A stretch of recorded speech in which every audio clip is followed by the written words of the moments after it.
What is going on, everybody? Welcome to the Daily Grind Fantasy Pre-Lock live stream for Week 5. Thank you for everybody tuning in. We'll get more as we go on later throughout the stream. Guys, if you have any questions, feel free to spam them in the chat. I also switched over. Joined with us is TJ and Kevin. How are you guys doing today? Hi. I'm doing good. How are you doing, Matt? Doing great. How are you? Plenty of excitement for this slate, not only because it initially was a 13-game slate, but now we're moving games to Monday and Tuesday night as well. So we'll be breaking down that a little bit later.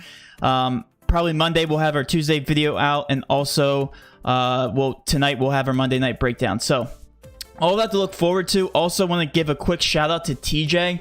TJ was on another radio show. TJ, you want to go ahead and give him the plug real quick? Yeah, I was on 98.5, the Sports Hub, the fantasy show with Tuck Silver and Mike Lockhart. Again, second time being on there. Super grateful to have the opportunity to not only go on there once, but a second time. So hopefully they have me back. But yeah, it was great. Yeah, super proud of TJ. Honestly, just a great job. Yeah, Kyle Allen talk. We'll be talking about Kyle Allen some more here later on the stream, or not. So let's go ahead and just dive right into the slate, guys. This is going to be an hour-long stream. We're going to probably get off at around 12:15, but we'll get to all your questions. I promise. Feel free to spam them in the chat. We will get to them. All right? Let's go ahead and start at the quarterback position. We have Dak Prescott, Patrick Mahomes, and Deshaun Watson, the top 3 highest-owned guys on the slate. TJ, I'm going to pitch it right over to you right off the rip here. Dak Prescott, I believe you have the updated ownership at around 18%. He's showing just about that 17.5%.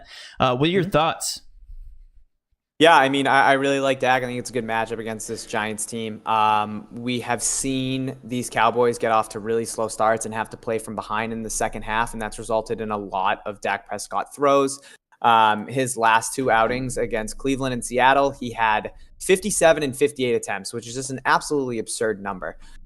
So the only thing that I'm kind of hesitant on with Dak is if they can actually play with a lead, if we'll see more Zeke than we will Dak actually throwing. But I definitely do think Dak's at a pretty good price at 7,400, and I definitely think he's cash viable. For me, though, I think I'm going to go down a little bit and save $500 and go with Deshaun Watson. He's projected a little bit lower ownership, but I still like the matchup against the Jaguars, who are dead last in DVOA through 4 games. And for those of you who don't know, DVOA is defense adjusted value over average. So basically all that means is it's your defensive ranking, but it also takes into account the offensive opponents that you're playing. So Jags are dead last. Obviously, Bill O'Brien is out. We now have Romeo Crennel as the interim head coach.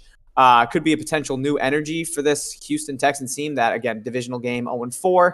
And the Jags have given up 20.2 Draftkings points to opposing quarterbacks, and that's the likes of Phillip Rivers, Ryan Tannehill, Ryan Fitzpatrick, and Joe Burrow. So 30.5 team total implied over for the Texans. I definitely like Deshaun Watson in this game.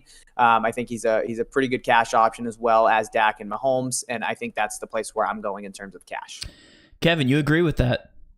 Yeah, I agree with that. I think I especially agree with the fact, I mean, with the new coach, Bill O'Brien being, axed, I think it's going to be a new energy. I mean, especially where you have a coach essentially axed because the players hate him.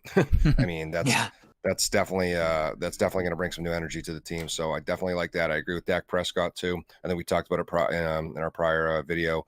We think it's going to be the Zeke show a little bit more. He's finally going to get to play from ahead a little bit in this one, hopefully. And I just don't think that's going to be the same, 50-plus throws we're seeing out of Dak Prescott lately. So I definitely agree with that. And then just to round down some of the other ones, we got Patrick Mahomes and Teddy Bridgewater. Definitely think Patrick Mahomes is absolutely a viable option. I mean, divisional matchup, he plays really good against Las Vegas every time. And, I mean, it's 7,700. He's still pretty cheap. I mean, that's, when you're comparing him to like where Lamar Jackson's price tag started, you know what I mean? Where people thought he can put up those kind of numbers. I mean, Lamar Jackson was clearing. This is actually his first week, not at 8,000. So something to think about. But yeah, he's been absolutely amazing, averaging nearly 30 points a game. And his floor is so high. I definitely like Patrick Mahomes for cash. And then I actually do like Teddy Bridgewater for cash too. That's just with that ownership. I think it's a good place to punt. I mean, that's so cheap at quarterback. 5,900 is so cheap. Falcons, obviously, have been atrocious against the pass. I just think you can pass on that team. And Teddy Bridgewater, I mean, he's, as much as he's only had really 1, maybe 2 games where he's looked like lights out, he's at a pretty high floor. You know what I mean? It's not like the best floor in the world, but at that price tag, he's going to hit his floor. That's the thing. So I don't mind Teddy Bridgewater as a cash play. You know, I was talking to TJ last night about this. The highest stack percentage ownership is actually coming from Carolina. Teddy Bridgewater matched with Robbie Anderson. Paul, thank you for the subscription. Really appreciate that. Coming with Robbie Anderson is probably the highest 1-2 combo out of the entire slate. So it's actually surprisingly not with the Cowboys. So Teddy Bridgewater, you're going to see in a lot of GPPs. So if you talk about, highest owned quarterback, yes, overall it's going to be Dak Prescott, but also look for Teddy Bridgewater in those stacks. There's going to be a ton of them. So is that somebody you would avoid in GPPs? If you had to stack, would you, let's just hypothetically say it's a 1,000-person GPP and it's one entry. Would you stack Teddy Bridgewater, or would you rather go with somebody like Dak Prescott and another wide receiver? TJ, I'll go ahead and ask you that question. Sorry for throwing the curveball. No, you're good. You're good. I would probably lean Dak. Okay. I think that's where I would go. I think I'd go a nice Dak stack with like maybe an Amari Cooper, or come back with CD or Gallup, and then maybe get one of those Giants wide receivers. I just kind of like that matchup a little more than I like that Atlanta-Carolina matchup. Do you agree with that, Kevin? Yeah, I agree with that. I mean, it's tough to pick a stack with this one. I mean, it's just I don't know which one's going to be doing better. I mean, like we said, it's kind of like the what if like how the Cowboys going to look. You know what I mean? Like, we don't know. I mean, I'm going to have both stacks. I can guarantee you that. I'm going to have Carolina stacks and I'm going to have Dallas stacks. So, I mean, I'm going to have both. But I think, that's so tough to say, because if the game script holds and Dallas can get out to a lead, like, we're going to see more Zeke than we are with Dak. So I guess I can see both sides. I think that stack could blow up, and especially where like you're trying to pick who's going to be the guy for Dallas. Right. I mean, we don't know. I mean, Colton Schultz. We've seen a lot. Yeah. Dalton Schultz. Yeah. We've had a lot of Dalton Schultz. Yeah. So many different targets. I mean, yeah. And we've even seen Zeke involved heavily in that, in the pass catching for running backs as well. So, I mean, Dak's just airing it out to everybody and anybody. And that's what you have to do when you're down, what was it, 30 points to the Browns in the fourth quarter? Like, so I don't know. That's a tough question, Matt. So that's why I'll answer and say both. I'm going to change my answer from Dak to both. Well, let's go ahead and transition directly into GPPs while we're on the topic. I'm going to go ahead and start out by giving one of my contrarian views, because this is something that's not talked about enough in the DFS industry. Stacking in NFL is so crucial, and when you talk about a game stack, you're maximizing your potential upside. And when you think somebody like Carolina is going to go out and shoot out against Atlanta, well, guess what? That means Atlanta is going to have to do the same. So you want to grab exposure to both sides. I know Julio, as of right now, correct me if I'm wrong, but right now Julio's status is completely up in the air right now. I hope he sits, because if he doesn't sit, then I'm going to get roasted. But yeah. Yeah. So we're looking at that wide receiver picture, but one of my favorite contrarian GPP options at quarterback is to actually stack Matt Ryan, come back with another Falcons wide receiver, whoever that may be. One, because Julio's status is up in the air. Imagine if he plays, he's still going to come in at very low ownership. And two, because I don't know about you guys, but Matt Ryan has just about as high of a floor at this point as somebody like Teddy Bridgewater, and probably a higher ceiling, just because they're going to be probably playing from behind a majority of their games. TJ, if you had to give a GPP option, what are you looking at for quarterback? So I know he's kind of carrying a little bit more ownership than we would have liked, but for me, I'm so attached to this Cowboys-Giants game. So when it's 17-13, I'm going to pull my hair out, the hair that I have remaining. So I'm looking at Daniel Jones at 5,400. We keep talking about Dak and Zeke and Amari Cooper. Well, we haven't talked about Cooper yet, but we keep talking about Dak and Zeke. And, if they can get out to a lead, right, the Giants are going to be playing from behind. They're 8-point dogs right now in this game. And Dallas has been very poor through their first 4 games. I think Daniel Jones offers pretty good salary relief also. Cowboys have given up the 4th most DraftKings points to opposing quarterbacks and ranked 25th in DVOA against the pass. So I'm looking for some Daniel Jones Giants stacks, and then maybe coming back with one of those receivers on the other side for the Cowboys. Like I said, I know Daniel Jones is garnishing a little bit more ownership than we'd like, but I think he's going to be low enough in tournaments where you can get away with him at 5,400. Well, you can completely just agree with me in that term. TJ, by coming back with another game stack. So we were talking about that Dallas game. Right. We know Dak Prescott's going to be very high owned. Well, what about Daniel Jones? If he's coming in at not even a third of his ownership, why not play Daniel Jones if you believe that's going to be a shootout? Come back with another wide receiver, if you believe it, right? So if you're telling me that Dak Prescott's going to be high owned and you believe that they're going to go off, well, guess what? If they're going to go off, that means that the Giants are going to have some studs in their lineup as well. So, Kevin, what are your thoughts on some GPP quarterbacks? I mean, you guys just about covered everybody I want to talk about, to be honest. The only Kyle person Allen. Kyle Allen. I mean, at the price, I mean, you can't hate a starting quarterback for 40. What is he, 4,100? Yeah, but You is can he a get starting Kyle quarterback Allen. is the question. I mean, Today he is. You can get I was gonna Kyle say Allen, or today you he can is. get the Cardinals defense. So choose wisely. Yeah, that's a Pretty tough road. preposterous. Yeah. One of the ones I think, I mean, who's been lights out now. Philly has been okay, but definitely don't mind Ben Roethlisberger. You know, Like that. he's been actually lights out all year. I mean, he's only played 3 games because of obviously the COVID issues last week. But you know, he's averaging 21 points a game through his 3 stints. He looks really good. That offense, it looks kind of like, you know, it was the resurgence they needed. They get James Conner going really well. Deontay Johnson's back, I believe, right? He's playing. James Washington's pretty good, and then obviously his main target, Juju, and Eric Ebron's looked pretty good too, to be honest. So Yeah. I definitely think that offense is, that offense is starting to roll, starting to look like they have in the past. And you know, Philly's been okay actually against opposing quarterbacks, but I mean that Philly's offense has been a dumpster fire. So you got to think they might be turning the ball over and leaving the ball in the hands of Ben Roethlisberger more than they probably like to. No, I agree with that. And also, his price tag is $6,600. Nobody's going to touch him with that price tag. I feel like, you know, it's priced accordingly. I feel like it's a good price tag. But when you're talking about paying up, there's some better options like Deshaun Watson at $6,900. Nobody's going to touch Ben Roethlisberger over Deshaun Watson today just because of that over-under. So keeping his ownership low, I love that matchup. I love Ben Roethlisberger just in general. We know that he's a veteran. He can obviously drive up and down the field. His average is right around 20 points. I mean, that's pretty darn high for somebody who hasn't really been, you know, in the spotlight yet for DFS. So I really like him at that low ownership for GPPs. I think we're going to go ahead and move on right over to running backs. I just want to say one more thing, Matt, real quick. I just want to touch. I'm not going to talk about him too much, but Jimmy Garoppolo coming back from that injury at 5,500. Another good one. Playing against Miami, showing really low ownership currently. So I'm definitely going to have some Jimmy Garoppolo stacks there. They have almost a 30 team total over under. So that's definitely somebody I'm looking at, and he's very cheap. I want to transition into the running backs with San Francisco because we don't know what that situation is going to look like yet, right? We know that Mostert is projected to play today. Yeah. They're at the 1:00 games, right? Yep. No, they're in the 4:00. Sorry. So we won't know for a while. So talk about pivot options. I mean, whoever's starting for the 49ers, we know obviously has made it in a bunch of optimals to start the season. I believe 2 out of the 4 weeks so far, a San Francisco running back has been into the optimal, which is actually pretty crazy. Good to know. So whoever does grab the bulk of those carries obviously is in a good spot today for San Francisco. Looking at ownership though, Mike Davis 24.7%, Zeke 21.8%, and then Josh Jacobs at 19.6%. Kevin, I'm going to go ahead and pitch this over to you because I know it's your boy Mike Davis. 24.7%. He's getting the respect he finally deserves, right? Do you like him?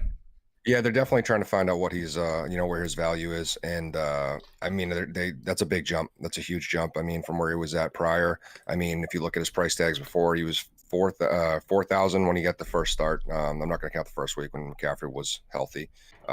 Actually, sorry, for week 2 was when McCaffrey got hurt. So let's watch that. 5,100 week 3. Then 5,700 week 4, and then 6,400 now. So he's going up, $600-700 a week, and he's still there. He's still there. Even if you go from his floor game when he basically took the reins over, didn't get a full start when McCaffrey got hurt. It's crazy. And went with his price now. He smoked it. He still smoked it. So I definitely like Mike Davis. I think he's a core cash play. Against that Atlanta team, it could be a shootout. It could be they could get ahead. I think any game script, any narrative helps Mike Davis, just the way they use him in the pass catching game. And to be honest, that offense needs to rely on running backs. I mean, it's nice to see Robbie Anderson kind of getting like some, let's be honest, ridiculous amount of targets, more than anybody ever thought he would get. DJ Moore is still viable, still a good player, and obviously Curtis Samuel is still a good threat and gets a couple totes himself. But I definitely think is his Bonifan out too? I think last I checked, he was looking like he was questionable or doubtful. So it just helps Mike Davis a little more. I think Mike Davis is cash and he's core. I don't think we need to talk about that too much more. Yep. Zeke, like I said, we've been talking about it all week long. This might be the first game he actually has a chance to get ahead because he's been miserable this year. I mean, I love Zeke, love him. Miserable, and you look at his averages, it's insane. Oh yeah, he's under 4 yards a carry on debatably the best O-line in football. I mean, it's not the Cowboys O-line we've seen prior, but it's still a disgusting O-line, and they have just been miserable. They're just like, it seems like teams are just like, all right, they might throw on us, but Zeke isn't doing anything. Like they just want to shut Zeke down at the line. So I definitely think this is a bounce back game for him. The Giants are definitely allowing a little more to the run than some of the teams. Like I said, they played some good run D. Cleveland, as we talked about, we alluded to, actually has a really good run D. And Zeke's active in the pass catching game. And I think, like I said, we've seen a lot of floor games out of him, and his floor games are still smoking his price tag too. So like Zeke. TJ, thoughts? Yeah, I mean, I love both those guys for cash. I think they're it is tough to go up and spend for Zeke at 7,800, but if you can afford it and you can do it, you can get Zeke and Mike Davis in a cash lineup. It's something that you want to try and do. It's something that I'm trying to do. Kevin talked about his struggles on the ground, and I can completely agree with that. And it's not going to help that Tyron Smith is now out for the year with that neck injury. He needs neck surgery. So that only hurts Zeke more, I guess, on the ground. But even still, that offensive line is still capable to let Zeke get out. And the one thing is that his pass catching ability, last year he had 54 receptions. He already has 23 this year through 4 games. So he's almost halfway to his pass catching production from last year. 27 targets in the last 3 games from playing from behind too. So they're still trying to find ways that they can get Zeke going, whether if they can't give him the ball on the ground because they're playing from behind, they're still going to try and dump it out to him because he's a playmaker and they want to try and have the ball in his hands. So regardless of Zeke being able to run, I still think he is a huge priority to get the ball in this offense. And yeah, like Kevin said, if they can jump out to the lead, I expect Zeke to maybe have 25, 30 carries on the ground, and that has nothing to do with his receptions either. So we'll have to wait and see if the Cowboys can actually play with a lead. But if they can, yeah, I definitely like Zeke. And I'm not going to talk on Mike Davis, Kevin. I know that's your guy, and he's done a fantastic job replacing McCaffrey. And I think at 6,400, he's still undervalued for what he's done these last 2 games as a starter. So those are definitely 2 guys I want to plug in for cash. DraftKings has done this. They've priced running backs lower during the beginning of the season. Is he what? Julio inactive. Inactive. Okay, so that's great. We can talk about that wide receiver picture because that's next anyway. Yep. Yeah, so DraftKings has priced the running backs lower, and this happens every single year for running backs, and then they finally adjust as the season goes along. I think we're finally starting to see the price tags on these guys come up and at the point where they make sense. So Mike Davis, 6,400. Again, he's still underpriced. I think we'll see him reach that $7K price tag in no time as long as Christian McCaffrey is out. Zeke, $7,800. I think this is still a steal. We've talked about his floor and how poorly he's played during the season to start. His floor is literally 17.8. That is crazy because he still hits value. I mean, this guy's... Yeah, and in that game where he had 17.8, sorry to cut you off, he had 14 rushes for 34 yards. It's crazy. And he still managed. It's because it's his pass catching ability too, because they want to get him the ball. So it's like, even when he's not rushing well, he's still finding ways to get into the end zone and, be productive in terms of DK points. Yeah, so I honestly think you're going to see a lot of builds try to get Mike Davis and Zeke in there. I think that's what you have to do. I think those are the 2 most obvious options. But let me go ahead and ask you guys this. Since the most popular build is going to be paying up for running backs, are there anybody you're going to be paying down for? We'll start with Kevin. GPP options for running backs. Is there anybody that you're looking at? GPP options, yeah. I mean, can I talk on 2 more cash games real quick? Yep. So I just want to talk on my 2 of my favorite ones. I mean, they are salary savers when you're looking at Zeke is CEH, Clyde Edwards-Helaire. I mean, I think we still have yet to see him break out. I really do. And I think the opportunity's there. I think the talent's there. And they actually haven't gotten him as involved in the pass game as they'd like to. They're going up against the Raiders that are allowing the most in DFS points right now. So I definitely think the matchups there and I mean, the price tag's there, he's got a really high floor. He's done really well. I mean, he's averaging 16.6 a game. And like I said, I still think we have yet to see him break out. I mean, some tough defenses along those lines, especially against the run. We've seen Houston, New England, Baltimore. Those are tough defenses. And the Chargers have shown some good defense against opposing running backs. So I definitely think CEH is definitely a viable option here, and there's definitely potential there. And then lastly, I was just going to say for cash games, where was I going with that? Oh, obviously Kareem Hunt, my favorite pick of the week. I know it's a tough defense to run on.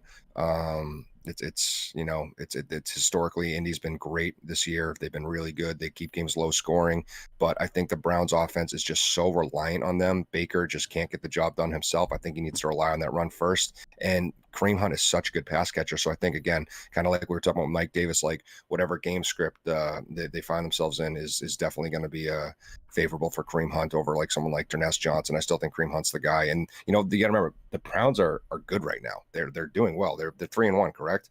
Yep. Like it's crazy. So that's a team that they want to keep winning. So I don't think they're going to just be like, hey, Dernest Johnson, we trust you here, go. they trust Kareem Hunt. Mm-hmm. So that's definitely someone I definitely like for cash. As far as pay down options for like GPP, I mean, do we go back to Kenyon Drake? Do we cut bait on Kenyon Drake? I don't know what he's just it's so ridiculously cheap for his opportunity. I don't know what to do about that. It's like it's really at this point. I mean, it's the Jets. You got to think they're going to find themselves up. I mean, this is the last week. It's kind of like the Giants effect for Slayton and then for me.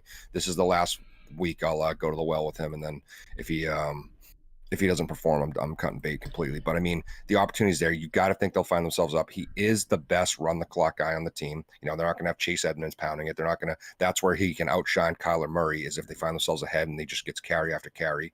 We've seen him do that. He's good in the pass catching game. At 5,700, that's so ridiculous. And he is healthy, so I definitely think he's an option.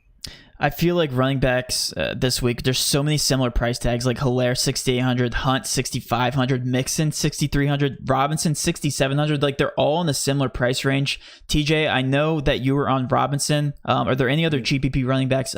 Anybody else you really want to target? I guess for a cheaper play, I think you can get away with a guy like David Johnson today, potentially going up against Matt's Jags. I think he'd be a decent option at 5,200, especially if they can get him involved in the pass catching game. I think that's a decent upside matchup for him, especially in a game where we expect a lot of points with a team total or with an over under of 54.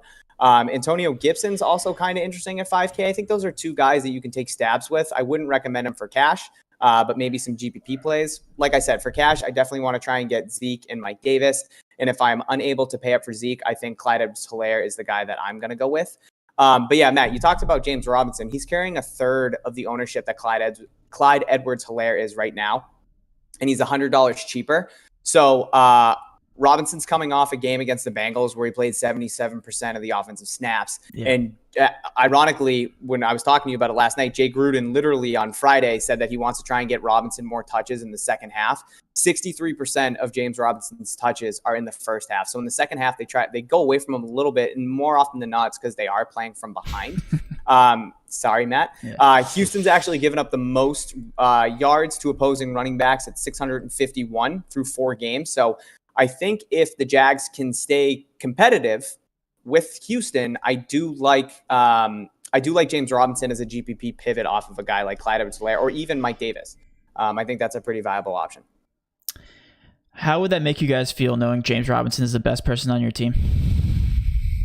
Does that make you feel good about this point? Pretty good. The undrafted guy. Yeah, he's been incredible for you guys, so that's good. You get against absolute unit teams like Miami and Cincinnati and all these, top tier teams. He's been amazing, Matt. Yeah, no, he has been. I'm just throwing a joke in there. DJ Chark is obviously the best player on the team. If you think otherwise, then you need to watch the Jags games or gouge your eyes out. No, thank you. Yeah, so I agree with you. I think, again, it's one of those things where if you think that the Texans are going to put up points, well, you got to follow it up with somebody you're stacking from the other side. And who else on that team other than somebody like DJ Chark? It's going to be James Robinson that's going to be keeping pace with the Houston Texans. So I completely agree with you there. I really do like James Conner. That's somebody else we haven't talked about. James Conner always shows so low in ownership. I don't get it. I mean, if you look at his previous games, I think he made it into an optimal last week. Yeah, last week, 27.9 DK points against Houston. They're only putting up 28, 26, and 26 points a game, which is pretty crazy if you're finding it into the optimal majority, or not a majority, but a good amount of the time. I mean, it really is tough to go away from somebody at 7.2% ownership that really is that efficient. At 6.9K, again, another price tag that rivals some of these other running backs with just as much potential. Anybody else that you guys want to talk about before we move on? James Conner was on I wanted to touch on, Yeah. and you just did that well. Did you talk about Todd Gurley yet, Matt? I haven't, but I'm surprised you are. Do you want to talk about Todd Gurley? I know you do, and I was actually telling this to TJ last night. I was like, the opportunities there. It's a very favorable matchup. The Panthers you can run on all day. And I mean, like I said, he's going to be someone who's touchdown dependent. He has been in many points of his career. People think Todd Gurley, even when he was on the Rams, he was this lights out player. There were years where he had, 15 total touchdowns or whatever it was, but he was averaging like nearly 4 yards a carry. I mean, he's always been touchdown dependent, but he's very good at finding the end zone. So, if it gets with, especially if Julio's out and some of their bigger targets, I mean, they might allude to finding him in the red zone a little more. I mean, Julio's out. I mean, let's this is a realistic situation. Julio's out. Calvin Ridley gets double teamed again, especially in the red zone. I mean, who are they going to get it to in the red zone? Right. I mean, I don't think they're going to trust Gage. I mean, maybe they'll go Hooper, but yeah, Ridley. I think it's Ridley. So I think he might find the end zone this week. Yep, I completely agree with you. And I was actually looking on my screen to check out what the snap counts are going to look like for Atlanta. Do you want to go ahead and transition in the wide receiver? And we can, I guess we can do that together. So we know that Julio just got ruled out. I can only expect that the ownership on pretty much all these wide receivers for Atlanta are going to go up across the board. We know that Ridley is the man there. We know that Gage garnishes some ownership. But what about this guy? I'm not even going to butcher his last name because TJ tried doing it on there. Yeah, Zacchaeus. Is that how you say it? Zacchaeus. Okay, Zacchaeus. Old Main Zacchaeus. $3,000. And he is supposed to be Julio's replacement. Do you guys believe in that? I guess TJ, do you believe in that? Olmade Zacchaeus, Matt. Okay. Well, you can keep saying it. That's fine. I won't say it. So Zacchaeus. Okay, cool. You can keep saying it. I don't care. I mean, he's at the min price at $3K for wide receivers. We saw him kind of debut against the Bears 2 weeks ago. He had 6 targets, 4 receptions for 41 yards. And then last week against the Packers, when Julio left the game and Ridley was literally a ghost, 5 targets, no receptions. Zacchaeus had 9 targets, 8 receptions, 86 yards. So I think Zacchaeus, I'm going to keep saying his name because I know how to pronounce it now. I think that Zacchaeus is a fantastic cash play at $3K. I think he's a great option to plug in. And now you can get yourself those high priced running backs like Zeke, like James Conner if you want, Clyde Edwards-Helaire, Mike Davis, and you have that salary relief at wide receiver now with Zacchaeus. So I'm definitely going to be using him for cash for sure. Yeah, I just look at his price tag, $3,000. I mean, that is so cheap. I mean, you can get, talk about the Matt Ryan stack. You can get a Matt Ryan stack in there with a Zacchaeus and virtually spend nothing. And talk about the upside there. It's crazy. Yeah, and then for a contrarian build, you can get in Ridley or Gage. So I like the stack even more now. I like Zacchaeus. I said it. You said it right. I think his ownership is going to be close to, like, if I had to guess in cash games, it's going to be close to 50%. Probably. Yeah, I think it probably might be higher. But we're going to wait for the ownership to update on that. To name some other ownership or high owned guys here, it's going to be Robbie Anderson. Oh, well, Zacchaeus actually went up already, but 18.4% GPPs. That might be a little bit low. Amari Cooper, 17.6%, and then DJ Moore. So it's dominated by the Panthers. This is going to be a Panthers and Atlanta day, it looks like, is what it's shaping out to be in cash games. Do you guys believe, I guess I'll talk to Kevin about this since we were just talking to TJ. Robbie Anderson, Cooper, DJ Moore, next on the list. Do you believe in the Panthers wide receivers today? It's crazy to see. Like I see, like on mine, that's just a second behind yours. Is it says Robbie Anderson, DJ Moore, back-to-back highest ownership. So that's just so bizarre to see. I have faith in Amari Cooper. Like I said, I believe earlier in the week, Dak's using him in the slot. Dak's using him everywhere. He's the most consistent. I mean, I don't want to say maybe San Zeke, but he's the most consistent piece of offense by far. CeeDee Lamb, Gallup, Schultz, we're kind of going to figure out, who eats that week. But I think Amari Cooper, I mean, he's garnishing the most targets in the NFL right now, correct? So, I mean, he's definitely like, he's definitely tough. I mean, to beat in cash games. I mean, I think you load him in every single cash games. Robbie Anderson just still scares the heck out of me. I don't know why. He just does. You're thinking about his name too much. Well, you know what? I'm actually, or the fact that there's no Sweet Caroline. That's scary too. Yeah, that's definitely Sweet Caroline. That poor man had never heard of that song before. They're all jamming out in the locker room, and Robbie Anderson's like, "What is happening?" I actually have a high opinion of Robbie Anderson more than most people. Most people like hate him, but I mean, with that year with the Jets, where he finished basically top 10 in fantasy, I definitely think he's viable. It's just that offense more so. It's just a connection still. And I still think DJ Moore is the most talented wide receiver on that team. But I mean, if you want to take one, that's fine. I mean, Atlanta's been atrocious. That could be a shootout. Definitely fine with that. And then, my boy Scary Terry at 5, Terry McLaurin. I mean, look at that. He's up there. The one thing is, and we talked about this, I mean, with Dwayne Haskins, you knew what you're going to get. Dwayne Haskins was atrocious, dumpster fire, but we knew what we were going to get. And I don't think Terry McLaurin can do, I don't want to say he can't do much better, but I mean, the target share is ridiculous. I don't think he can do much better in target share. I mean, that's the one thing that scares me a lot for him. I just don't know how that connection is going to be. You know what I mean? So that's my one concern about Terry. TJ, top of the list, we have the Panthers, and we just talked about Zacchaeus. Do you agree with the Panthers being at the top there? Look at you just saying Zacchaeus left and right. I have to. I just rub it back in your face now. So the one thing that does scare me about the Panthers, like the one, I have two different thoughts. Like I feel like I have an angel on each side. So looking at the Vegas line for this game, it opened. So the Panthers and Falcons opened up at a 51 over under. It's now up to a 54 over under. And that's 70% of the public bets coming in on the over. So a lot of people are on this over to start, right?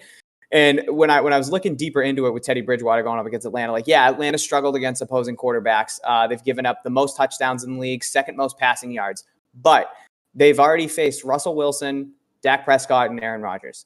So I'm thinking to myself, like, are those numbers a little skewed because you have guys of that caliber? Like, those are 3 of the top 5 quarterbacks this year so far in terms of passing, right? So when I'm thinking about it to myself, like, yeah, it's a really good matchup for the Panthers going up against this Atlanta defense. But, like, is this Atlanta secondary that bad? Probably. But, I mean, I just don't think Teddy Bridgewater is on that level, obviously, of Dak, not. Russell Wilson, and Rodgers. So I'm trying to take that into consideration. Like, yeah, I'm going to have some shares of Teddy Bridgewater and these guys like Robbie Anderson and DJ Moore because I think they're going to be high owned and I definitely want to have some play on them. But I don't know if I'm going to be overexposed on them. Do you think, like, just devil's advocate, do you think Matt Ryan is on that level though, and he can keep the Panthers needing to throw? God, no. God, you don't think? Really? Okay. No. I think Matt Ryan's actually looked better than people have given him credit for. I mean, the Falcons have been atrocious in fourth quarters, giving up those leads and just letting people come back. His last 2 games, he was a dumpster fire for sure. Right. I mean, he hasn't been great, but I don't think he's been that bad. So I guess I kind of have mixed emotions. Like, I understand people wanting to get Teddy Bridgewater against this Atlanta defense, but I'm also thinking to myself, like, yeah, like they've been getting lit up, but that's against like tier 1A quarterbacks. So I guess I'm kind of indifferent, but like I do understand the ownership percentages on guys like Robbie Anderson and DJ Moore and even Teddy Bridgewater. So I can agree, but also part of me like is kind of hesitant, I guess. Okay. But good. Go ahead, Matt. I agree with you, TJ. I hate the wide receiver. I'm kind of like torn. I'm torn too. I mean, I get both ways. I like Robbie Anderson more than I do DJ Moore. First of all, I just feel like he's far more consistent, and when you're showing that big of or that good of chemistry this far into the season, I think you just have to roll with him at this point. If you're picking one of the two, you got to go with Robbie Anderson. You just have to. It makes more sense, and especially with the ownership. I just hate the wide receiver position. I say this every week. It's so volatile. I mean, you got to ride the over-unders. You just have to. But you're right. I don't really trust the over-under in this game. I mean, I trust the Jags and Houston more than I do this game, to be honest, or Kansas City, Las Vegas. Like, that has so much higher shootout potential, in my opinion. Even Baltimore, Cincinnati has a little bit. Like, I see all these other games having just as much shootout potential as this game. I really do. And if you're talking about the lower ownership that's coming from these other games, I think they're great pivots. 1,000%. Yeah. I mean, they're really good pivots. I mean, CeeDee Lamb's all the way down here at 10.6% ownership. When you're comparing that to Carolina, Robbie Anderson from Carolina, it's half the percent. Like, why are you not going, or why wouldn't you pivot down to somebody like that who has just as much potential? I think he has just as much anyway. But yeah, all these guys down here. I mean, we can talk about anybody. I'll go ahead and pitch back the question to Kevin. If you're looking at the wide receiver position, what do you think, and where are you going for low owned guys? I mean, I'm looking at some of these guys. Tyler Boyd has been lights out. Like I've talked about that game all week. They do keep it close with the Ravens, closer than they probably should if we're talking like how good both teams actually are, especially when they're away. I think I've talked about they've covered the spread the last 9 out of 10 times they've played the Ravens at the Ravens place. So I don't know. I like Tyler Boyd. I think he's been lights out this year. Another person who's just just doesn't garner the respect he deserves. You know what I mean? He definitely deserves more respect than he's getting. He's been absolutely lights out all year. That being said, I think T. Higgins might be live too. I think T. Higgins has been very good. He's starting to get the targets. He's starting to separate, and I think he's the second best option on that team. In his last 3 games, he's had I think 22 targets. So, that's definitely something that interests me a little bit. And he's done pretty well with those targets too. I mean, last 2 games, 21 and 13. He's only $4,900. Definitely don't mind him as a deep throw, or not deep throw, but I mean like a deep pick in GPP. Don't mind Michael Gallup either. I mean, the opportunity is there. He's looking like he's going to be, less than 7% ownership, it looks like right now. So, I mean, it's kind of one of those things with him and CeeDee Lamb. I still think he's on that plane. I mean, you don't go from being targeted more than Amari Cooper to just the third guy on the team. And even if he is, though, say CeeDee Lamb took that spot, I mean, Gallup's going to have his weeks. The talent's there, the opportunity's there with that offense. I know they're going to find themselves probably ahead in this game, which is a position they haven't found themselves in. But again, this is a team that's been, just looking awful. I don't think they're not going to get to a lead and be like, okay, we're cruising now. They're going to have Zeke running a lot, but I think they're going to just also try to pour it on a little bit and show that they're just not as bad as their record would allude to. So I definitely like those 2 options. And then, I mean, Calvin Ridley might get doubled up. He's super expensive at $7,500, but I mean, we've also seen how well he's done. You know what I mean? And I think the opportunity is there. So I don't mind Calvin Ridley I think he's going to, deter a lot of people, but I think there's a lot of opportunity there. I think there's so much leverage potential there. Yeah, me too. The one thing I really love about Calvin Ridley, he has a 36% red zone target. That's crazy for the Falcons. So that means more than a third of the time Matt Ryan's throwing it in the red zone, they're going to Calvin Ridley. Yeah. And especially, you got to think even more so in this game. Yeah. So, Julio. Yeah, absolutely. It's going to be Gurley and him in the red zone. That's it. So, TJ, GPP options, I guess when you're talking about the wide receiver position, I'm not even going to be talking about individual wide receivers at this point. I guess games that you would go off of besides Carolina and Atlanta, and if you want to go specific to wide receiver, who you going to be targeting? One guy I do want to bring up that we didn't touch base on for cash is going to be Darius Slayton. He's going to probably be one of the highest owned. Him and Zacchaeus probably now are going to be 2 of the highest owned wide receivers for cash games. So I think Darius Slayton's a really safe plug and play for cash today. We talked about Dallas getting up to a lead, going to be playing from behind with Daniel Jones. And Dallas ranks 25th right now in DVOA against the pass. So again, playing from behind, if game script holds, I like Darius Slayton. And I also like another guy that we'll get to when we get to tight ends. But yeah, I just want to touch base on him because we hadn't mentioned him. So for GPPs, a guy that I like that seems to be going under owned for me at 6,300 is going to be Marquise Hollywood Brown. I think all these Ravens currently are showing really low ownership against the Bengals, including Lamar Jackson and Matt. We talked about stacks. So I really like the duo of Lamar and Marquise Brown and potentially Mark Andrews. But for right now, I'm prioritizing Lamar and Marquise Brown. We've seen the Bengals so far this year be susceptible to the deep ball. Brown's current average target distance is 17.5 yards, which is the 4th highest among wide receivers for today's slate. And he's also averaging 3 deep ball targets per game, which is 2nd on today's slate in terms of wide receivers. So we know he's a big play talent. Him and Lamar both showing super low ownership in terms of tournaments. So I like them as a stack. And I actually think today is my call. They're going to connect on a deep ball. They've yet to do it this year, so I think today is the day that we see a long touchdown from Marquise.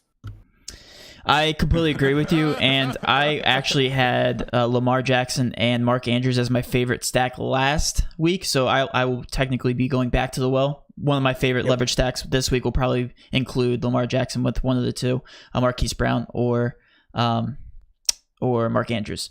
By the way, we got a $5 super chat. Thank you so much for that donation. It really does. We really do appreciate it. I can speak on the behalf of both Kevin and TJ. We put a lot of work into this, so when we see money like that, it just makes us even more driven to succeed for you guys. So really do appreciate that.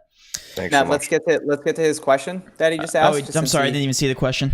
Okay. Yeah, so it looks like he has a GPP lineup. It looks like it's Mahomes, Clyde Edwards-Helaire, Travis Kelce, Robbie Anderson, Mike Davis, David Johnson, Odemain, I already forgot how to pronounce his last name now. The tides have turned. Cards, defense, or GPP. I like that lineup, man. As a good GPP lineup. That's pretty solid. I think you got some high-owned guys in there, but you also have some lower-owned guys. I don't think Travis Kelce's ownership is going to be as high as some of the other tight ends, and then I think David Johnson's ownership might be a little lower too. So I see that you're using a leverage sheet, so I like that a lot because the Cardinals are actually, we're not going to jump ahead, but one of my favorite defenses to target for leverage. So I like them for sure. Cool. Yeah, I like them as well.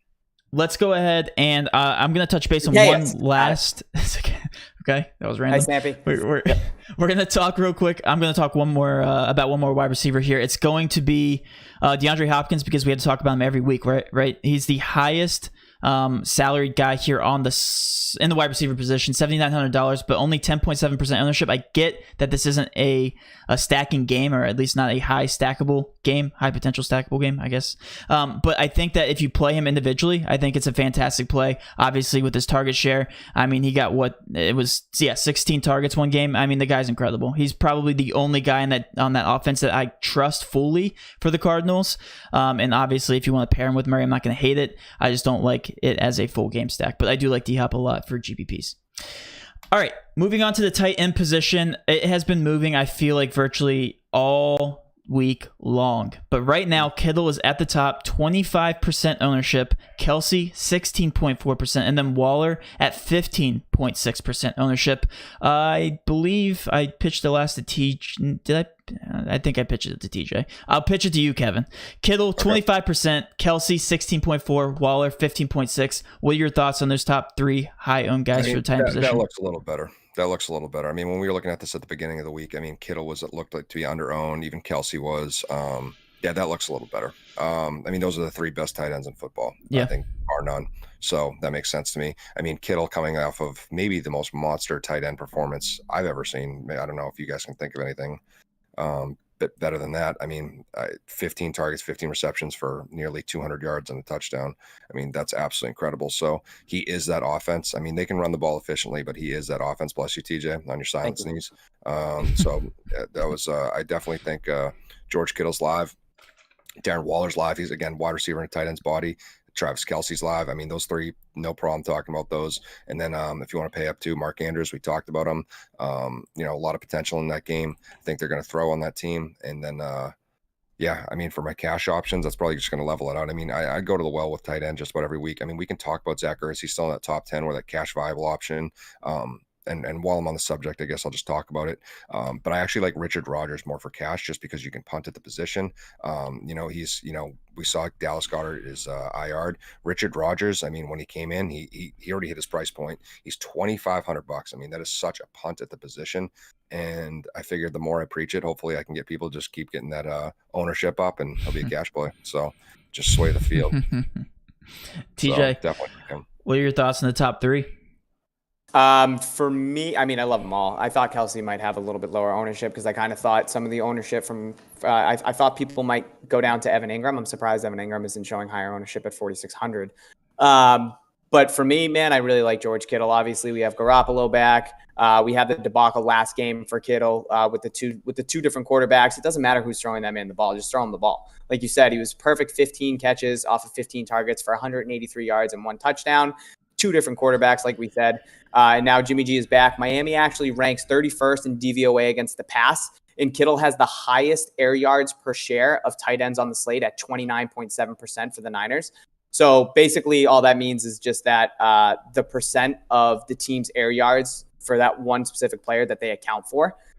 Kittle also garnishes a 27% target share.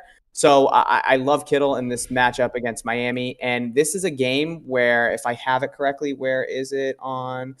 Opened up at 49.5. It's actually bumped up a 1.5. So the over-under currently is 51. So and there's more public bets coming in on the under. So that means sharp money's coming in on the over.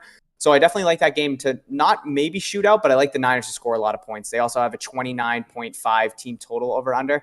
So all signs point to George Kittle. I think that would be my option. I obviously love Travis Kelce, and I like Mark Andrews as well. I'm going to have them in multiple lineups. But yeah, I think a good salary saver is going to be Evan Ingram in that game. I mean, we keep getting attached to that Giants-Dallas game because I think it has so much upside and a potential to shoot out. We talked about Dallas getting up to a lead. We talked about Daniel Jones, and we talked about Darius Slayton, and Evan Ingram fits that build. He's the guy that's been targeted the most for those Giants and from Daniel Jones. So I definitely like him as a salary saver at 4,600 as well.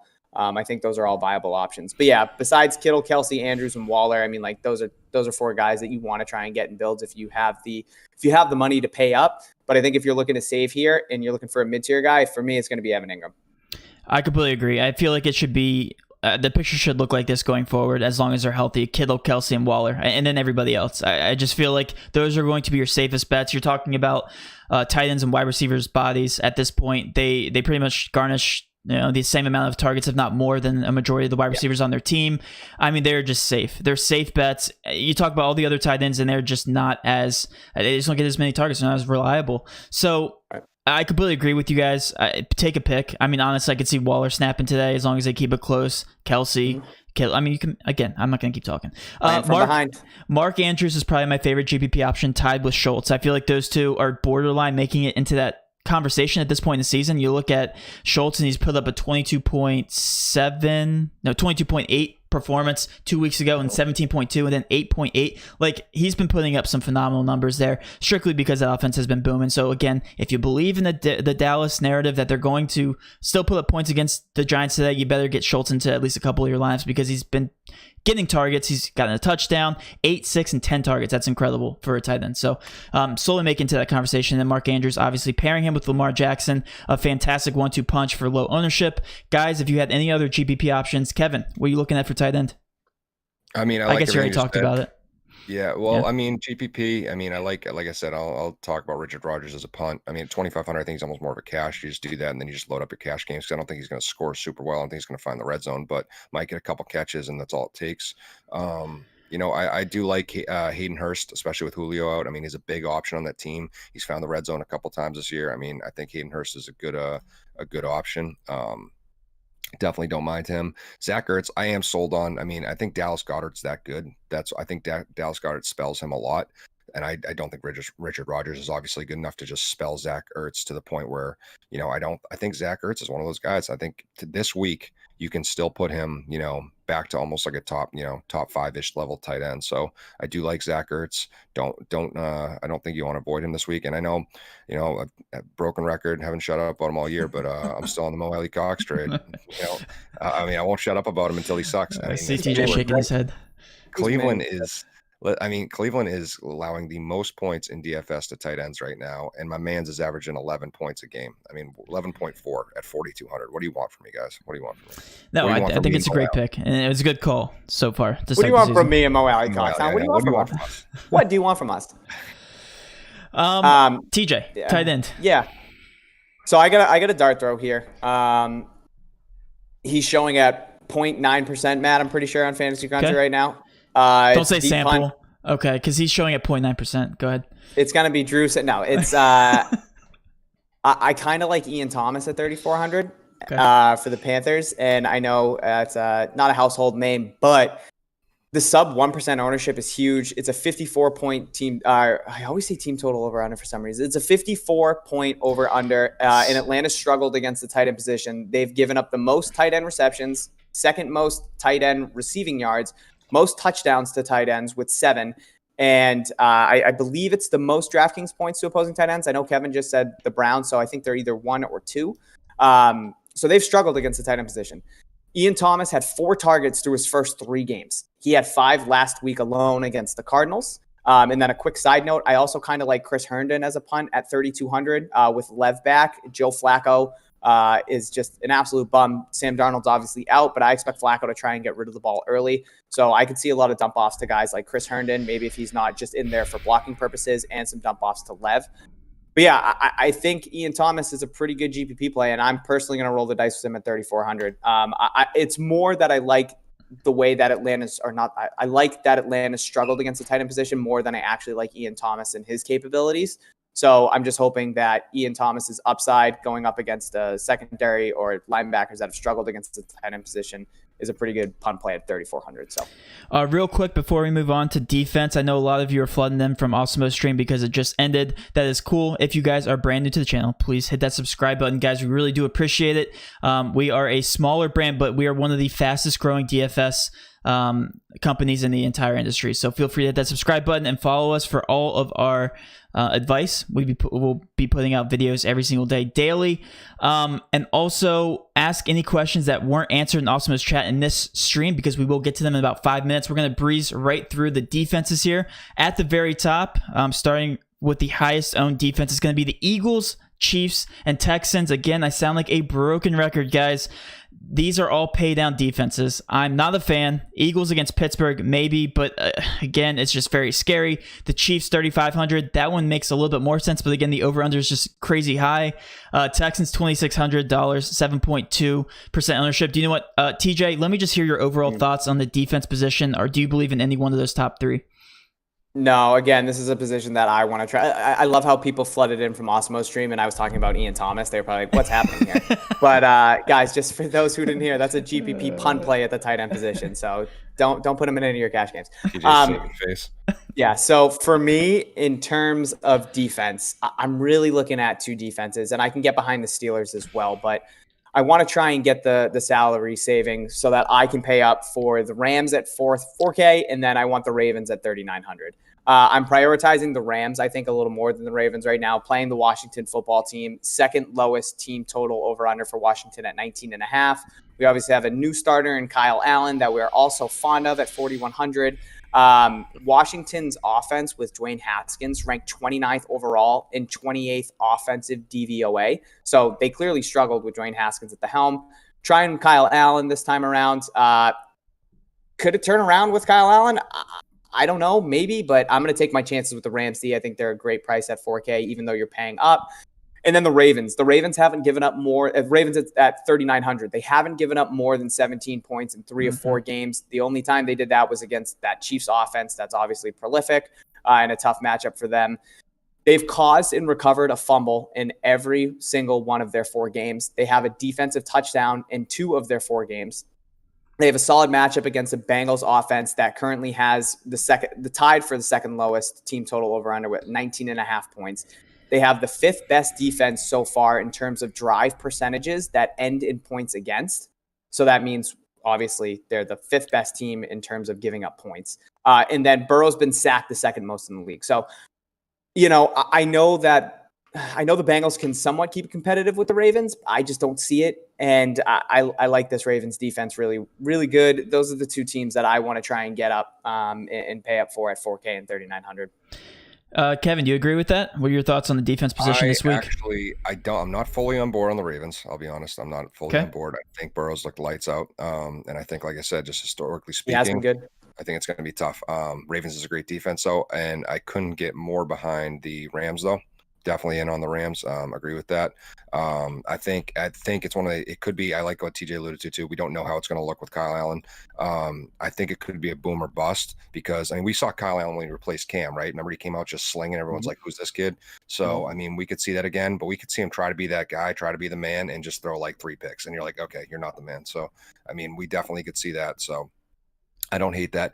I really like the Cardinals. I talked about all 8 week. I know it's 4,100. The Cardinals defense been okay, not as good as Cardinals defense in years past, but they still have key players, and it's against the Jets. We've been targeting the Jets all year.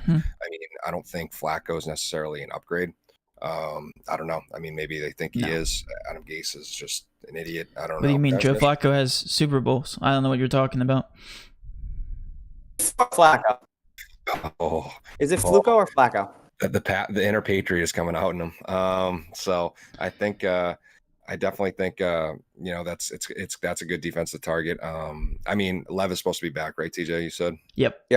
So I definitely think that's going to be it's going to be a little more, But is anybody really scared of Le'Veon Bell right now? No. Not with Gase as a coach, no. Yeah, I was going to say not with Gase is gone. So I definitely if we're talking, I know you guys always touch pay up options, and I agree with everything you're saying. If I had to pick a pay down option just to give people the luxury. I do like the Steelers. I really do. But the Eagles have actually been, okay. So maybe the Eagles, they end up just kind of finding the end zone too. They do get turnovers. So maybe the Eagles, but again, paying up, I think is the right choice. I've seen so many contrarian builds, at least when I was building on Fantasy Cruncher, that have included pay up options. I'm going to keep doing that. until I start losing money doing it. The Cardinals and the Rams. You target two teams in season-long fantasy, or you target teams against the Jets and Washington every single week for season-long fantasy football, and you do the same thing in DFS, regardless of the price tag. I don't care. The Jets and Washington are so bad at this point and give over so many turnovers, and they just stall the clock, and they run out the clock so many times throughout the game that you just have to take these guys. These guys are so safe. $4,100, $4,000 for the Rams. I just don't care how expensive they are. This is the one spot to get a contrarian. This is the one spot where you could potentially get 10 plus points on it for a defense. And I just love both those teams. I will keep saying that. Always pay up a defense if you're trying to get contrarian. All right, so we have about 8. Go ahead. I was gonna just say one thing. There's one defense that I might try and tinker with in throwing some lineups, and it pains me to say it at 2,700, but I might go with the Cleveland Browns a little bit here and there. I'm not convinced I'm not convinced with that Colts offense with Phillip Rivers. They're ranked 24th right now in total offense. We saw Cleveland actually play pretty well defensively against the Cowboys, and obviously before the fourth quarter onslaught. So if I am diving down and trying to find salary save there, I think I'd go with the Browns at 2,700. I don't hate that play. I'm going to say this to what TJ said. I'm going to give him that. That's better than the Eagles I alluded to. That's a better play. Yeah. I mean, I just think with the fact, I mean, the Colts are a run first team and the Browns are a really good run defense. So I think that's a smart pick. That, and you're getting an elite defense here with the Jaguars at $2,900. I don't hate that. All right, so let's go ahead and move on to the questions. TJ, do you want to do your rapid fire since you're just faster at it? Yeah, you're very slow. All right, so let's start at the top. No, stop talking. Hunter Mixon for GPPs. I say Hunt. Where are you starting? Are you starting from the top or bottom? Yep, very top, tip top. Tip top. That's what she said. Hunt or Mixon, Matt? GPPs. Oh, Hunt or Mixon. I like Hunt overall. For bigger GPPs, I'd probably say Mixon. I like them both, first of all. I think I can agree with you. I think Hunt's carrying some pretty high ownership, honestly. So I think Mixon's a pretty good pivot off of him for very big GPPs. Okay. I'm off of Dak and big GPPs. I can get behind that. Clyde Edwards-Helaire or Hunt for GPPs on Draftkings. I like Hunt for GPP. I'm big on Hunt for GPP, but I mean, I do like both. Yep, I agree. I almost think Hunt is cash viable. That's how much I like him. Okay. Yeah. Okay. All right. Bridgewater or Big Ben? Depending on contest. Price discrepancy there. Big price discrepancy. Yeah. I think for cash, I'd go Teddy. I'd rather go somewhere else, but if gun to my head, I'd go Teddy for cash, and I'd go Big Ben for GPPs. I agree with that. Yep. Slam.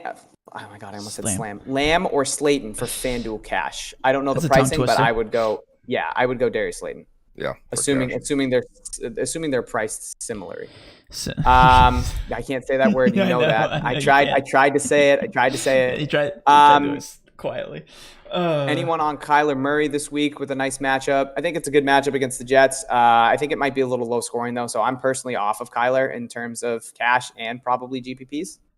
Yeah, I don't think he has that high of a ceiling in this matchup. I think this is the first week we haven't been all over Kyler, and I think none of us have talked about much. So right now he drops 7. Yeah, Sano can't wait for Kyle Allen to throw 4 TDs today. I certainly hope not, but potentially. If you do that, please challenge me to a head-to-head. Love that. Yeah. Ruggs or Slayton?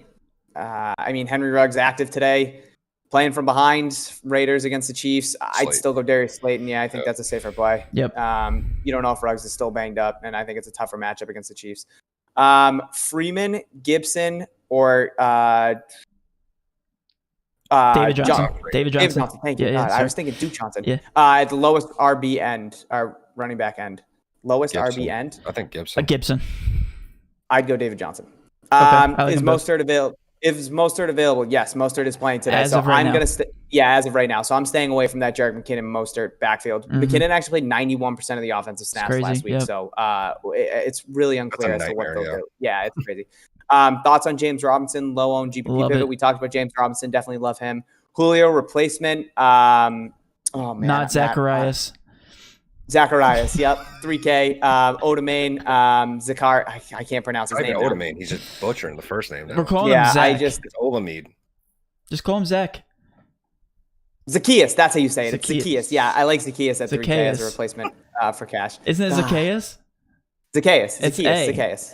Okay. Yep. It doesn't matter. Move past it. Cards defense against Hulu. Yep, we touched based on that. Kittle Yak narrative. Yep, love Kittle. Any thoughts on Greg Ward, guys? I like Greg Ward. I mean, I think he's unfortunately still the number one option on that team. Right. Yeah. I mean, you got targets. Ertz and you have him, right? Yeah. So I think the opportunity is there without Alshon and without Deshaun. So I think that game's going to be very competitive too. So I could get behind Greg Ward as a GPP play. Yeah. Lamar, Brown, and Andrews bring back boys GPP stack versus Big Ben, Juju, Ebron. What stack would you guys rather? I like the latter. I didn't. You were talking too fast. Say that again. Lamar, Marquise Brown, and Mark Andrews, or Big Ben, Juju, and Ebron. Now you got to go with the Ravens. I agree with that. I'm not sold on Marquise Brown. Sorry, not sold on him yet. Okay. Especially being. I'm sold on the entirety of the stack. That's all I'm sold on. Okay. Right, I am too. Yeah. Kevin, I told you, Marquise Brown, long touchdown today. What's your take on Pittsburgh D this week? We just touched base on that. The defenses. I think we'd rather go the Rams as a group. I know Kevin felt indifferent about our Ravens pick, which is fine, and he said the Steelers. I think the Ravens and Steelers are both good plays, though. Yep. Tyler Boyd, Antonio Gibson, Deontay Johnson, James Conner, GPP. Pick 2. Say it one more time. Tyler Boyd, Antonio Gibson, Deontay Johnson, and James Conner. GPP pick 2. That's tough. They're both pay-up options, but I mean, if you can fit Boyd and Conner, that's pretty good. I like that. They're both pay-up, though, if you have to fit I like Gibson. Conner and Gibson, but I think we can all agree on Conner. Yeah. Conner's great. We like all of them then. All right. Yeah, I like. I like Deontay Johnson. It's just this is his first game back after the injury, right? Right. Yeah. Yep. Favorite cash quarterback? Dak. I'm gonna say Deshaun Watson. Kev?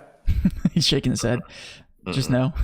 Are you shaking your head at Dak or? No, I just couldn't pick Mahomes. Okay. I think all three of them. Mahomes on my cash. Yeah. I think they're all going to carry ownership. I wasn't disagreeing. I was just like between those two, I can't pick one. If I had to pick Prescott or Watson, no idea. Yep. Connor or Zeke for cash? I'm saying Zeke if you can pay up. Zeke, absolutely. Okay. Thoughts on Jonathan Taylor, sorry. I was like, Jordan, you got a brother? Picking guys up. I'm not a fan this week. Yeah, not this week.